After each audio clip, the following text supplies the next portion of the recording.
Hello guys, welcome to Abhishek Jha classes. तो आज हम लोग शुरू करने वाले हैं कॉन्स्टिट्यूशन ऑफ इंडिया का lecture number 2। Lecture number 1 already हम रिकॉर्ड कर दिए हैं, नहीं देखे हैं तो प्लेलिस्ट का लिंक बना देंगे हम, उसमें आप लोग देख सकते हैं। ठीक है, लेक्चर्स एकदम सीक्वेंस वाइज देखिएगा ताकि आप लोगों को बहुत अच्छे तरीके से समझ में आए। सबसे पहला बात तो ये कि अगर आप लोगों को पता नहीं है कि कॉन्स्टिट्यूशनल वैल्यूज का फ्री क्लासेस हम लोग कंडक्ट कर रहे हैं, जहां पे आपको पूरा का पूरा सिलेबस इसी यूट्यूब चैनल में फ्री पढ़ाया जाएगा।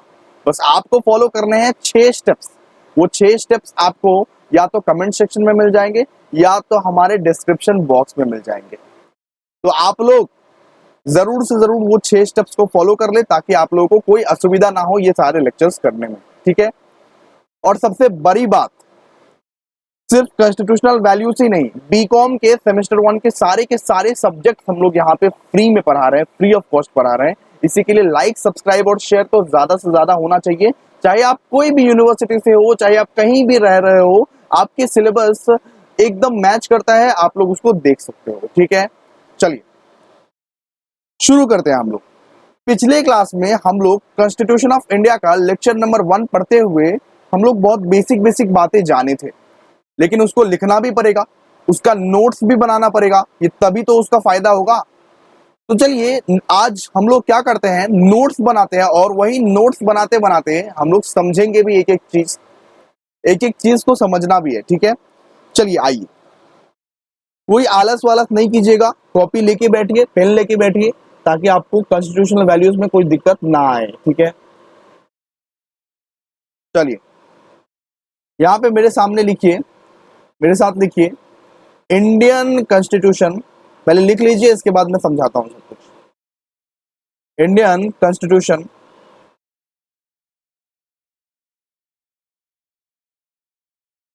ए पॉइंट में लिखिए, it was drafted bye constitution constitution committee under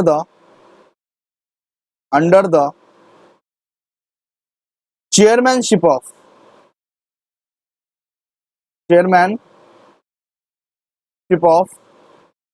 doctor Bhimrao Ambedkar. Doctor Bhimrao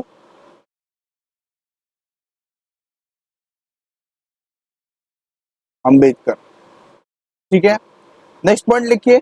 सब एक ही साथ हम लोग पॉइंट्स लिख लेंगे, इसके बाद हम आपको समझाएंगे। ठीक है, चलिए आइए, इट डन डील। चलिए, इट वाज अडॉप्टेड, क्योंकि यही सारे क्वेश्चंस आपके एग्जाम्स में आएंगे। फिर मत बोलना कि भैया आपने कुछ नोट्स नहीं दिया है ना, तो सही तरीके से लिखना बहुत जरूरी है।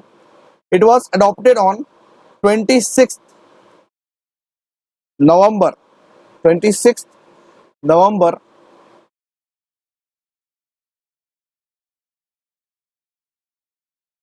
1949। ठीक है, जिसको हम लोग क्या बोलते हैं प्यार से, national law day. National law day. 3 point, made applicable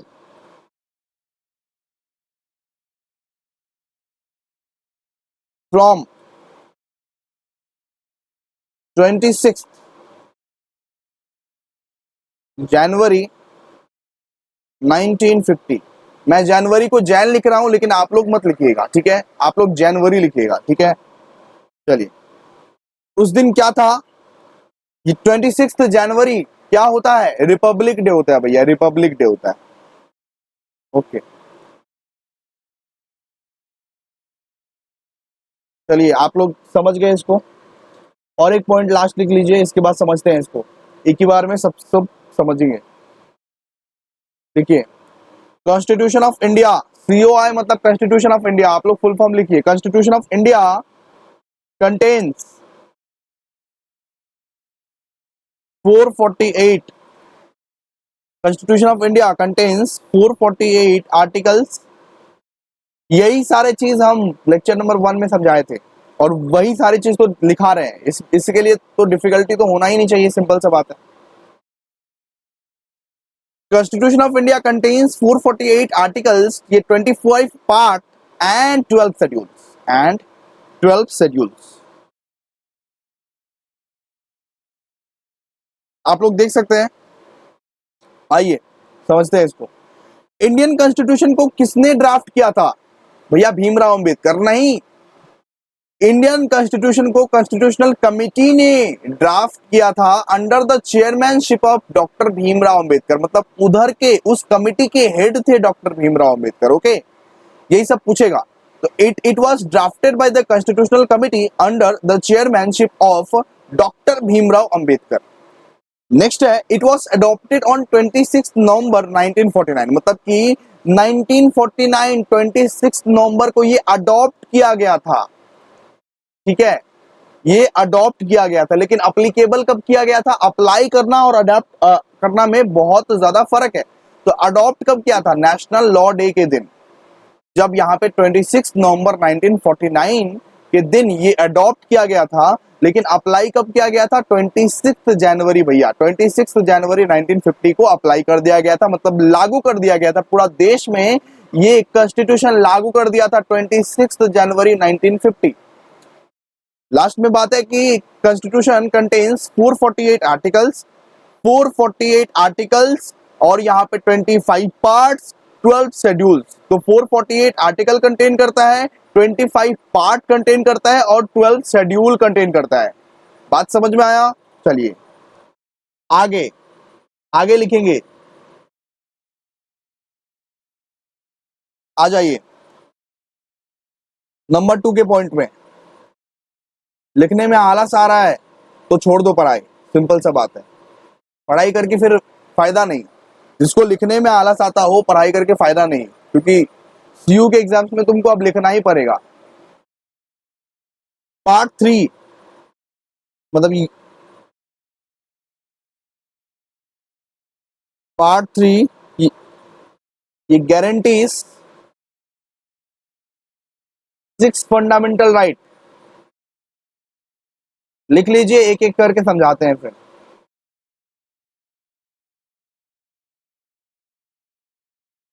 ठीक है, पार्ट 3 ये गारंटीज 6 फंडामेंटल राइट। क्या क्या?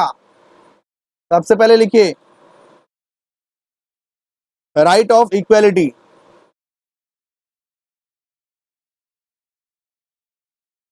एक मिनट दोस्तों, right of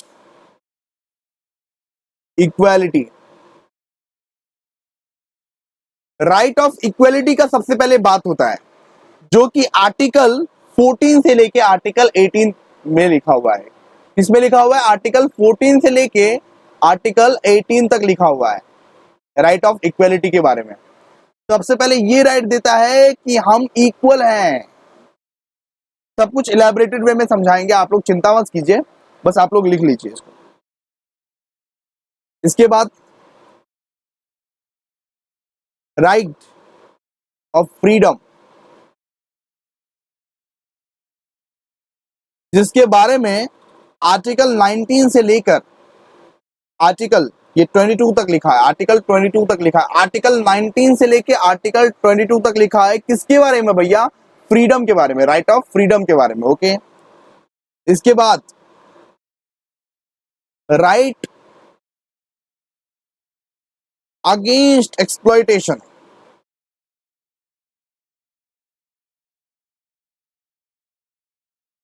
right against exploitation. ये किस आर्टिकल में लिखा हुआ है? आर्टिकल ये 23 से लेकर ये आर्टिकल 24 तक राइट अगेंस्ट एक्सप्लॉयटेशन के बारे में लिखा हुआ है। बहुत सारे राइट्स दिए हुए हैं, बहुत सारे अधिकार दिए हुए हैं। उस सारे राइट्स को हम लोग अभी एक्सप्लेन करेंगे धीरे धीरे करके। एक एक राइट को पकड़ेंगे और बहुत ज्यादा लंबा जाएगा, बिकॉज ये सारा बहुत ज्यादा ब्रॉड है। एक एक करके आर्टिकल भी पढ़ रहे हैं हम लोगों को। ओके, तो आप लोग चिंता मत कीजिए, सब पढ़ाएंगे आप लोगों को। इसके बाद right of freedom, right of freedom of religion, मतलब हम लोग कोई भी धर्म कोई भी मजहब में जा सकते हैं, कुछ भी कर सकते हैं, हमें कोई रोकने टोकने वाला नहीं है, हम कोई भी धर्म कभी भी अपना सकते हैं। इसके बारे में आर्टिकल नंबर 25 से लेके आर्टिकल नंबर 28 तक दिया हुआ है। ये आर्टिकल याद करना है? हाँ भैया याद करना है, क्योंकि पूछेगा एग्जाम्स में, पूछ लेगा। इसके बाद है कल्चरल, की बात क्या है?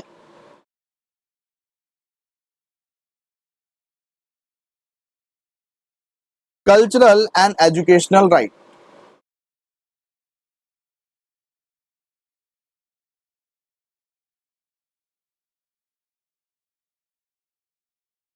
कल्चरल एंड एजुकेशनल राइट, इसके बारे में दिया हुआ है आर्टिकल नंबर, हाँ तो दोस्तों cultural and educational right article number 29 से लेके आर्टिकल नंबर 30 तक रहता है, ठीक है। Cultural and educational right article number 29 से लेके आर्टिकल नंबर 30 तक रहता है। इसके बाद और एक राइट रहता है जिसको हम लोग बोलते हैं राइट ऑफ कॉन्स्टिट्यूशनल रेमेडी, देख सकते हैं राइट ऑफ कॉन्स्टिट्यूशनल रेमेडी। और एक राइट रहता है जिसका नाम रहता है राइट ऑफ कॉन्स्टिट्यूशनल रेमेडी, जो आर्टिकल नंबर 32 में रहता है। एक बार आप लोगों को दिखा देते हैं, एक बार आप लोगों को समझा देते हैं कौन कौन सा राइट हम लोग कवर किया अभी, ओके।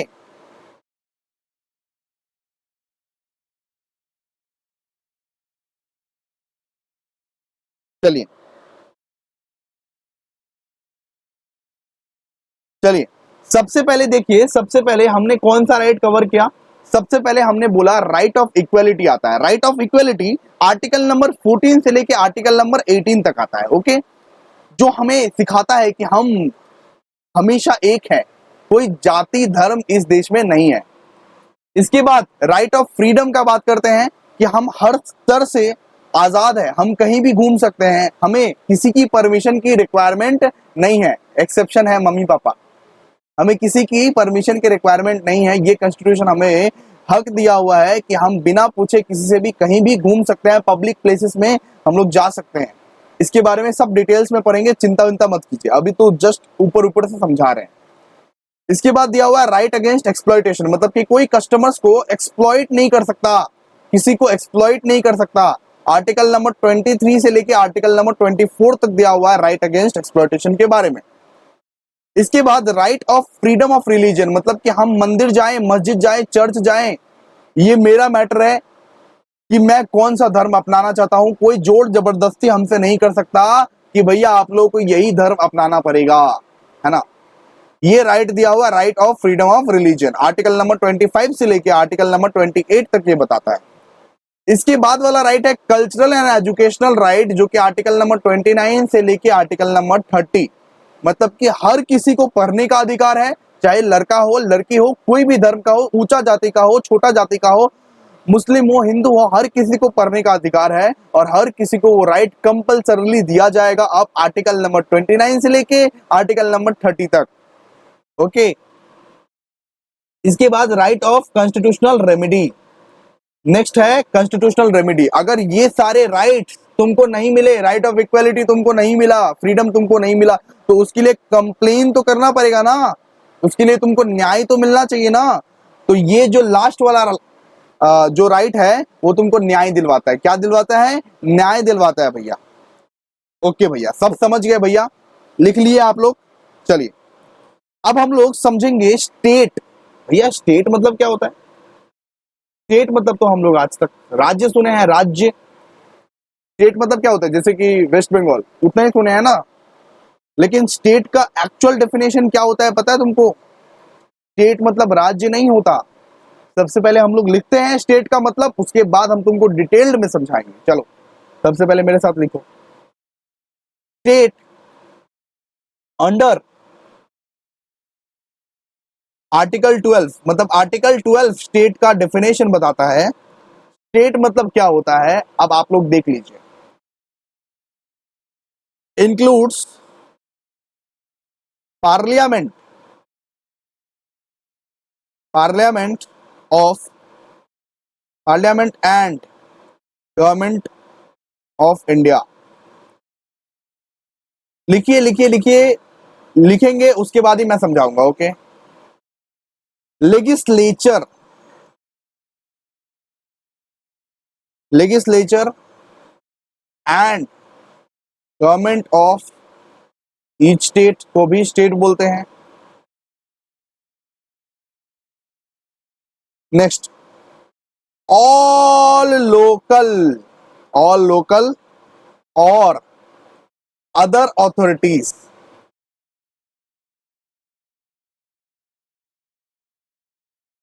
मतलब लोकल अदर ऑथोरिटीज। समझाएंगे समझाएंगे समझाएंगे, पहले लिख लो, ठीक है।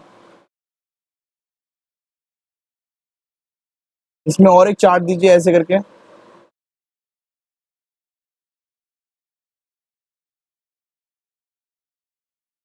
Lying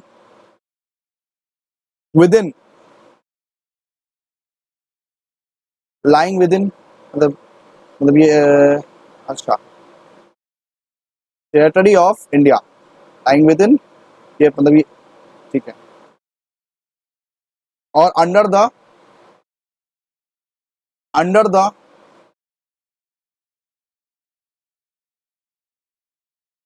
control of government of India, ठीक है। सब लिख लिया? लिख लिया तुम लोग? फाकी तो नहीं मार रहा है ना, फाकी वाकी मत मारना, बिकॉज कॉन्स्टिट्यूशनल वैल्यूज इंपॉर्टेंट है। जानते ही हो कितना कितना ब्रॉड ब्रॉड क्वेश्चंस आने वाला है इसमें, इसीलिए लिखना पड़ता है। ओके, स्टेट का मतलब तुमको समझाते हैं। State under article number 12, state किस में लिखा गया है? स्टेट का डेफिनेशन किस किस आर्टिकल में लिखा गया भैया? आर्टिकल नंबर 12 में लिखा गया है। तो स्टेट में क्या क्या इंक्लूड रहता है? सबसे पहले तो पार्लियामेंट, पार्लियामेंट देखे हो जहां पे वही झगड़े होते हैं, है ना, बस वही तो जानते हो। तो पार्लियामेंट जो है या तो गवर्नमेंट ऑफ इंडिया है, उसको स्टेट बोलते हैं, ठीक है भैया। लेजिस्लेचर को भी स्टेट बोलते हैं, गवर्नमेंट ऑफ ईच स्टेट को भी स्टेट बोलते हैं, और ऑल लोकल और अदर अथॉरिटीज को भी स्टेट बोलते हैं। मतलब कि गवर्नमेंट का जितना भी चीज तुम देख रहे हो, सुई से लेके समंदर तक, जितना भी चीज तुम गवर्नमेंट का देख रहे हो, वो सब सब सब स्टेट है, सारे के सारे ही स्टेट है, ठीक है। तो ऑल लोकल और other authorities lying with in the domestic territory of India, ठीक है। तो lying with in the domestic territory of India, तो उसको भी हम लोग यहाँ पे बोल सकते हैं स्टेट, और under the control of the government of India. मतलब कि अगर गवर्नमेंट ऑफ इंडिया का कंट्रोल है किसी भी चीज में, तब उसको क्या मान लोगे तुम बेटा? स्टेट। लेकिन ऐसे तो नहीं लिखने से होगा, पूरा का पूरा डेफिनेशन लिखना पड़ेगा जो मैंने लिखवाया इधर, इस तरह से पॉइंटर्स में लिखोगे। State under article number 12 includes, parliament को भी स्टेट बोलते हैं, गवर्नमेंट ऑफ इंडिया को भी स्टेट बोलते हैं, लेजिस्लेचर को भी स्टेट बोलते हैं, गवर्नमेंट ऑफ ईच स्टेट को भी स्टेट बोलते हैं, all local of or other authorities lying within the domestic territory of India or under the control of government of India, ठीक है। समझ में आ गया आप लोगों को? तो इन सब चीज को यहाँ पे स्टेट बोलते हैं। मतलब गवर्नमेंट का कोई भी कंट्रोल वाला चीज है, चाहे वो गवर्नमेंट ऑफ इंडिया खुद क्यों ना हो, चाहे Mamata Banerjee, Modi ji, MP, MLA, local authorities, SBI, जितना भी गवर्नमेंट का संस्था है, जितना भी चीज गवर्नमेंट के कंट्रोल में है, उसको क्या बोला जाएगा? उसको बोला जाएगा स्टेट। क्या बोला जाएगा? स्टेट। समझ गए? चलिए अब थोड़ा सा समझ जाते हैं लोकल अथॉरिटीज किसको बोलते हैं हम लोग। लोकल अथॉरिटीज को इलेबोरेट करते हैं, लिखिए इसको। Local authorities include district, district board, village panchayat,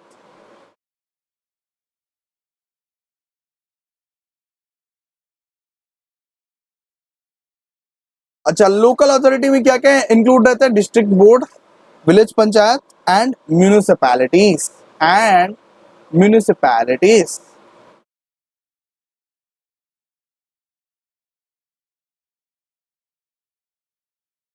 ठीक है। चलिए other authorities, other local authorities का मतलब समझ गए आप लोग? लोकल अथॉरिटी मतलब क्या होता है? District, village panchayat, municipalities, panchayat रहता है, वो तो सब चीज तो गवर्नमेंट का कंट्रोल में रहता है। सारा का सारा चीज तो यहाँ पे गवर्नमेंट का कंट्रोल ही रहता है ना, तो इसको हम लोग लोकल अथॉरिटीज बोलते हैं। अदर अथॉरिटीज क्या होता है? आडोस। Other authorities are those which created which created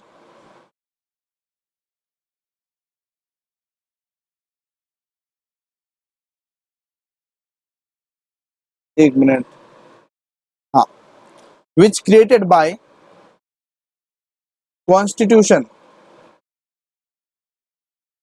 which created by constitution or any legislature of law। जिसको कॉन्स्टिट्यूशन क्रिएट किया है या कोई अदर लेजिस्लेचर क्रिएट किया है उसको बोलते हैं अदर अथॉरिटी। सिंपल सा बात है। मैं सब कुछ आप लोग को समझा दिया कि स्टेट किसको बोलते हैं। वापस से लिख के रिवाइज कीजिएगा एक बार, आप लोगों को सब समझ में आ जाएगा। चलिए नेक्स्ट। ओके, नेक्स्ट अभी हम लोग लिखेंगे preamble of constitution of India, जो हम लोग ने पिछले क्लास लिखा था, जो हम लोग ने पिछले क्लास समझा था। ठीक है, समझा था पिछले क्लास, थोड़ा मोड़ा नोट्स बनाया था, लेकिन आज हम लोग लिख रहे हैं। ठीक है, क्योंकि हम लोग को पता है कि क्वेश्चन जो आने वाला है वो नॉन एमसीक्यू आने वाला है, LAQ आने वाला है, इसीलिए आप लोगों को लिखना है। चलिए ठीक है, यहाँ पे लिखिए preamble of constitution of India.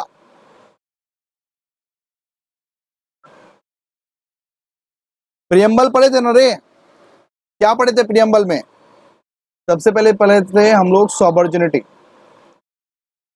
सॉवर्जिन, सॉवर्जिन मतलब क्या? हम लोग पढ़े थे इंडिपेंडेंट कंट्री। जो हम लोग लिखवा रहे हैं वही आप लोगों को लिखना है और वही आप लोगों को छाप के आना है। Independent country. इसके बाद preamble of constitution of India बहुत ज्यादा इंपॉर्टेंट है, पूछ लेगा। ओके, इसके बाद सोशलिस्ट। सोशलिस्ट मतलब हम लोग ने क्या समझा था? हम सामाजिक हैं। हम क्या हैं? सामाजिक हैं। इसको एलैबोरेट करके लिख दीजिए, इट्स पॉलिसीज, मतलब ये जो कंट्री का जो पॉलिसी रहेगा वो कंट्री के फेवर में रहेगा। Will be in favour of country. सामाजिक मतलब क्या होता है कि कंट्री का जो कुछ भी पॉलिसी आएगा तो वो हमेशा ये ध्यान में रख के आएगा कि हमेशा इस कंट्री के फेवर में है ये पॉलिसी। ओके, इसके बाद सेक्युलर। ये वर्ड तो आप लोग को बहुत ज्यादा पसंद है, सेक्युलर। सेक्युलर मतलब क्या? जाति भेदभाव नहीं करेंगे, सब कोई एक रहेंगे, हर रिलीजन यहाँ पे रह सकता है। नॉट हैविंग, सेक्युलर मतलब not having any one particular religion. जैसे कि पाकिस्तान में होता है, क्या होता है? सिर्फ मुस्लिम ही रहता है वहां पे। लेकिन इंडिया में, इंडिया भाईचारे वाला देश है, हिंदू मुस्लिम सिख ईसाई सब हाथ मिला के रहते हैं। ठीक है, तो इसी तरह से रहना है। सेक्युलर मतलब not having any one particular religion only, सिर्फ एक पर्टिकुलर रिलीजन नहीं है इस कंट्री में, रिलीजन ओनली। ठीक है, नेक्स्ट। नेक्स्ट हो गया मतलब ये डेमोक्रेटिक।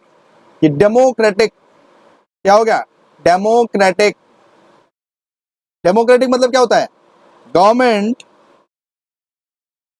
जैसे मैं लिखवा रहा हूं वैसे वैसे आप लोग लिख के आएंगे तो मार्क्स मिल जाएगा, आप लोग चिंता मत कीजिए। नोट्स ये सुप्रीम दे रहा हूं मैं, मेरे पर विश्वास अगर है तो यही नोट्स जाके छाप देना। ये लर्न करना पड़ेगा। ओके, लर्न करना पड़ेगा, लर्निंग वाला पोर्शन है। Government is for of the people, of the people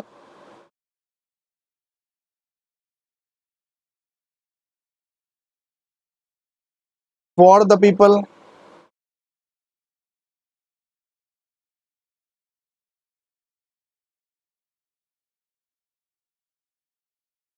and elected by the people. एक मिनट दोस्तों, हाँ, and elected by the people. तो डेमोक्रेटिक आप लोग ने लिख लिया, मतलब कि गवर्नमेंट सबके लिए है, government is of the people, for the people and elected by the people. हम लोग ही उसको बनाते हैं, हम लोग के लिए ही है, और हम लोग के काम से ही बनता है गवर्नमेंट। ओके, तो इसको नॉर्मली हम लोग क्या बोलते हैं, डेमोक्रेटिक। इसके बाद रिपब्लिक पढ़े थे, आइए रिपब्लिक लिखते हैं।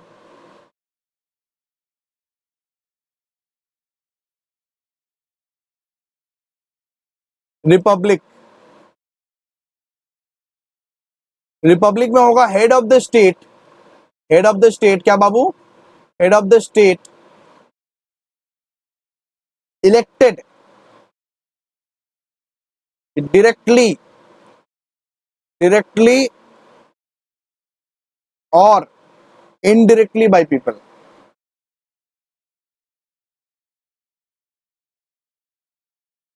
बाय पीपल मतलब हेड ऑफ द स्टेट कौन है भैया, स्टेट मतलब गवर्नमेंट ऑफ इंडिया। इसका मतलब गवर्नमेंट ऑफ इंडिया का हेड कौन है, प्रधानमंत्री नरेंद्र मोदी। उसको इलेक्ट कौन किए हैं, आप लोग ने, आप लोग ने किया है ना। 18 साल के जो ऊपर हैं बच्चे, वही लोग ने किया है ना। सिंपल सा बात है, ये जनता करती है इलेक्ट। तो head of the state elected directly और इनडायरेक्टली बाय द पीपल। या तो डायरेक्टली हम लोग कर रहे हैं इलेक्ट, या तो इनडायरेक्टली कर रहे हैं, है ना। चलिए अब एंड, इसके बाद सब कुछ लिख लिए थे, इसके बाद सब कुछ प्रियम्बल लिख लिए थे, एंड लिखे थे अब क्या, and to secure, and to secure to all the citizen. मतलब कि ये सारे प्रोविजंस के बेसिस पे हमें सिक्योरिटी मिलती है ना, all it's citizens.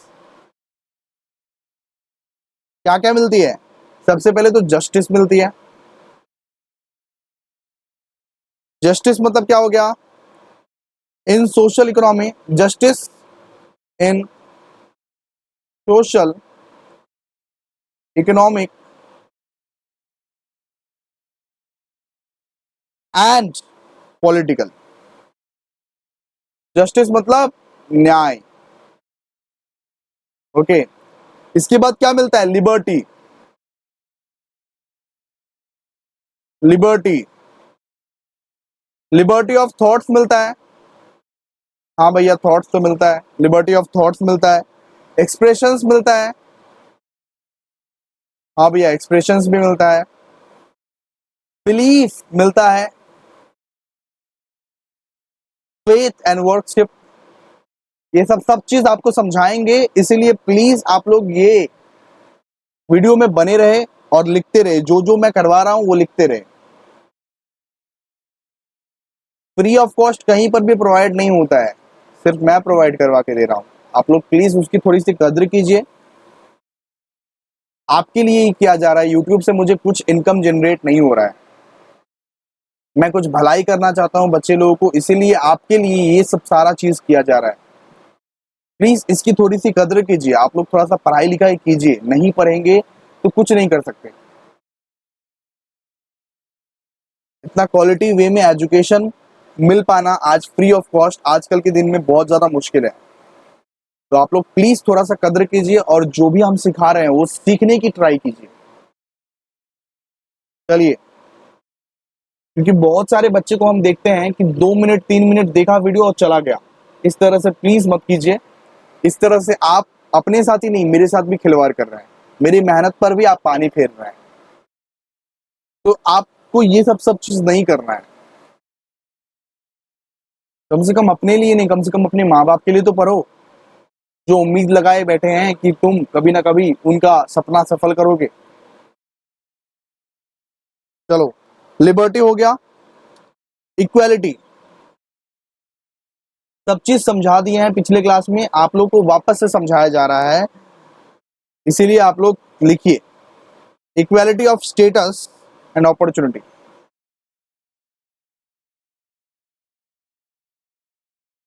And next लिखिए fraternity.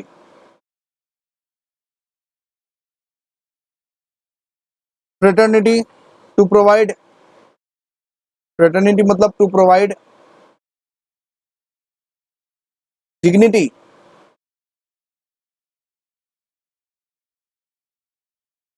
and promote brotherhood and promote brotherhood। इसके बाद लिखिए सोशलिस्ट।